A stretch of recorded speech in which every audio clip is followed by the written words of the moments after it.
Bonjour à tous, ici Thomas Amoudi et je viens vous parler de photographie. Aujourd'hui on va s'intéresser à un sujet qui fait débat et qui fera débat pour l'éternité, les règles en photographie. On en parle beaucoup, chacun a son avis et on va essayer ensemble un peu aujourd'hui de creuser ce sujet. Alors les règles photo c'est quoi? C'est tous les préceptes qu'on apprend sur les sites où on apprend la photographie.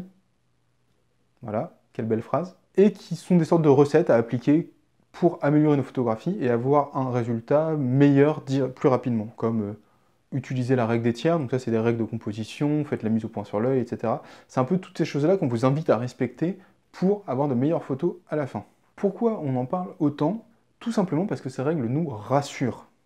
C'est là leur premier intérêt. Pour quelqu'un qui démarre la photographie, c'est très rassurant d'avoir des choses qui sont tangibles et mécaniques. Vous faites ceci, votre image sera mieux à la fin. C'est lié directement. C'est beaucoup plus clair et facile que de dire à quelqu'un « développe ton propre langage photographique de composition ». Pour commencer, c'est très bien. Un débutant, par exemple, qui viendrait d'acheter son appareil photographique, a envie d'images qui sont réussies, pas forcément artistiques, et ces règles vont l'y aider. Elles vont lui permettre d'obtenir des photographies réussies plus rapidement, et ça lui donne aussi un peu de satisfaction, et c'est important pour continuer en fait, parce que si on se sent tout le temps nul dès le début, on s'arrête, on va pas progresser plus loin et justement se détacher de ses règles, etc. par la suite. Donc pour commencer, pour garder de la motivation, moi je trouve ça très bien et j'ai aucun problème dans ce contexte avec l'usage de règles. Par contre, vous vous doutez bien, surtout après avoir vu la dernière vidéo sur le style en photographie, que c'est incompatible avec une pratique artistique. Tout simplement parce qu'une pratique artistique, la personnalité de l'auteur doit transparaître, on doit partir de soi-même, etc. et développer un propos comme ça. Et ça, vous voyez bien que ça marche pas avec l'application de règles génériques. Sinon, tous les artistes feraient la même chose et ce serait juste des gens qui appliquent mieux les règles que d'autres. Ça n'aurait pas de sens. C'est un peu comme la différence entre faire de la cuisine et être un grand chef. Alors voilà, on a chacun des choses pour lesquelles on est doué et pour lesquelles on est nul. Moi, par exemple, je danse extrêmement mal. Je pense que ma façon de danser doit être interdite par la Convention de Genève dans au moins 5 pays de l'Union Européenne. Et la cuisine, par exemple, je suis pas hyper doué non plus. Moi, je me contente de faire de la cuisine, c'est-à-dire je prends une recette, je l'applique, et j'ai 90% du résultat à la fin, ça ressemble à un truc mangeable et tout le monde est content. Merci mamie. A l'inverse, un grand chef, lui, il va partir de son goût, ses envies, son expérience, sa connaissance des produits qu'il a, etc., pour faire sa recette sur mesure selon ce dont il a envie. Et les règles en photographie, c'est exactement la même chose. Vous allez plus vite au résultat, sans augmenter vos connaissances ou votre expérience. C'est à la fois un raccourci et un cadre qui vous permet justement de produire des choses meilleures. Si vous n'aspirez pas à plus que par exemple faire juste des photographies réussies, c'est super, utilisez ces règles autant que possible et profitez de la vie. Si vous aspirez à plus que ça, il va peut-être falloir être temps de les abandonner définitivement. Le problème souvent sur internet que l'on a avec les règles, c'est que les gens qui vous poussent à tout prix à les appliquer, les respecter, qui vous jugent à travers justement l'application de ces règles, n'y connaissent rien en photographie. Souvent, ils n'ont pas beaucoup de culture, ils ont appris à faire les choses comme ça et le répètent mécaniquement à leur tour une fois qu'ils ont maîtrisé ces outils-là. Ils ont appris comme ça, ils font comme ça, et au mieux, dans le meilleur des cas, on vous dira il faut les apprendre pour les oublier par la suite. Ce qui n'a pas vraiment de sens, moi j'ai du mal à oublier volontairement des choses. Quand on a un petit peu de culture, on se rend compte que la plupart des photographes n'ont rien à secouer de ces règles-là, mais on va y revenir un peu après dans la vidéo. Tout ce respect absolu que l'on peut retrouver parfois vis-à-vis des règles photographiques, est issu d'un biais qui est que l'on analyse le produit final et que les gens n'ont pas forcément conscience ou idée de comment on est arrivé là et comment il a été produit. Ce qui est lié aussi au manque de culture dont je parlais tout à l'heure. On va prendre un exemple, on va prendre l'exemple du Seigneur des Anneaux de Tolkien. Donc non, je ne vais pas vous le lire en entier dans la vidéo, on va juste parler de son histoire. Le Seigneur des Anneaux, c'est une trilogie. Il y a quelqu'un qui regarde le produit final pourrait se dire « Ah bah tiens, c'est une des grandes histoires du cinéma. Comme beaucoup d'histoires, c'est une trilogie, donc il faut faire des trilogies pour faire des grandes histoires du cinéma. » Donc là, c'est le biais dont je parlais tout à l'heure, on analyse les choses via le produit final sans connaître son histoire. Alors qu'en fait, le Seigneur des Anneaux, c'est pas une trilogie. Ça n'a jamais été écrit pour être une trilogie, ça n'a jamais été pensé pour être une trilogie. C'est lié à un truc absolument tout bête, c'est-à-dire que quand le Seigneur des Anneaux est sorti en 1954, on sortait de la guerre, il y avait peu de papier, encore beaucoup de restrictions, et l'éditeur de Tolkien a trouvé ça plus intéressant de couper le livre en trois pour que les gens aient l'argent pour acheter le premier, puis le deuxième, puis le troisième, que de sortir un gros livre papier qui coûterait très cher et que personne ne pourrait se payer. D'un point de vue de l'édition, c'était un coup de génie, parce que du coup le livre s'est bien vendu aussi parce qu'il était de bonne qualité, et ça a fait un succès littéraire et culturel, etc. par la suite. Mais l'œuvre n'a jamais été pensée comme ça. D'ailleurs, ce n'est même pas Tolkien qui a décidé du découpage du Seigneur des Anneaux, mais le fils de l'éditeur qui a trouvé que ce découpage fonctionnait bien. Donc là, on est pile dans ce que je vous disais tout à l'heure, la différence entre analyser le produit final et en tirer des conclusions, et en connaître l'histoire est un petit peu plus subtil vis-à-vis de ces conclusions-là. Parce que si on prend n'importe quelle photographie et qu'on prend une liste de règles, je suis sûr qu'on peut en trouver plein à chaque fois. On va faire un petit essai ensemble. Prenons ce magnifique packshot, cette photographie publicitaire de William Sora.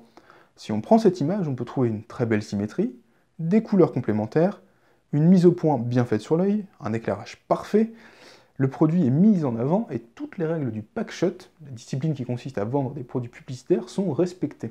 Je pourrais aussi vous parler du clair-obscur entre la couleur du cassoulet et le visage de l'enfant, mais je pense qu'on va s'arrêter là. Si je dis que les gens qui professent l'usage des règles de façon dogmatique n'y connaissent rien, c'est parce qu'il y a énormément de photographes historiques qui font 100 et qu'ils confondent souvent une image qui est simplement bien composée par son photographe avec un respect par principe et dès le début de ces règles. Spoiler, ce n'est pas le cas.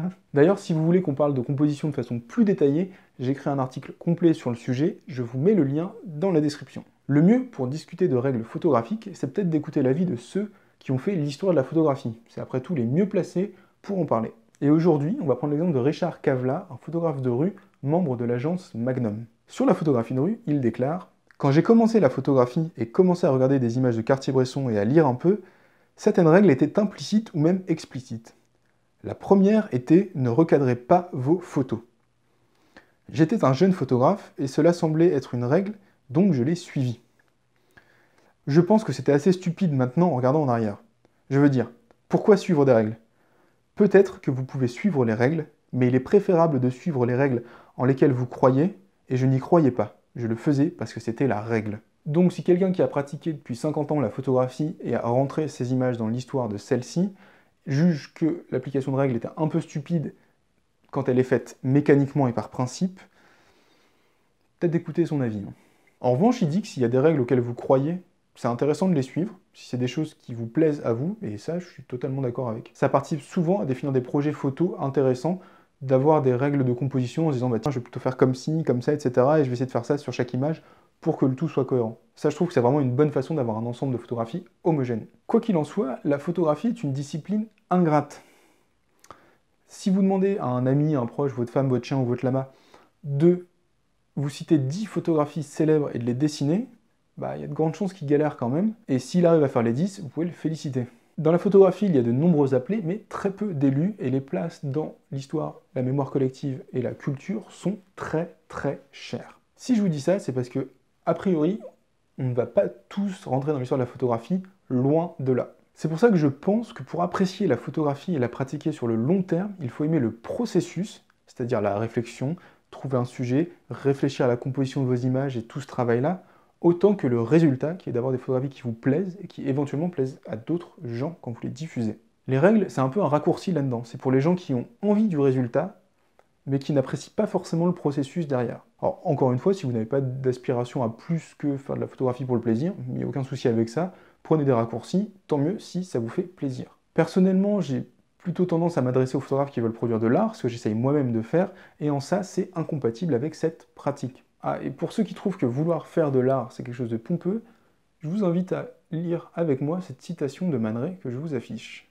Je voudrais tout simplement dire que l'art peut être bon, mauvais ou indifférent, mais que nous devons l'appeler art, qu'importe l'épithète. Le mauvais art n'en est pas moins de l'art, comme un mauvais sentiment reste un sentiment. Je vous invite donc à laisser tomber les règles photographiques si vous voulez produire de l'art. Ce sera peut-être du bon art, du mauvais art, mais ce sera un art au moins personnel et qui vous sera propre.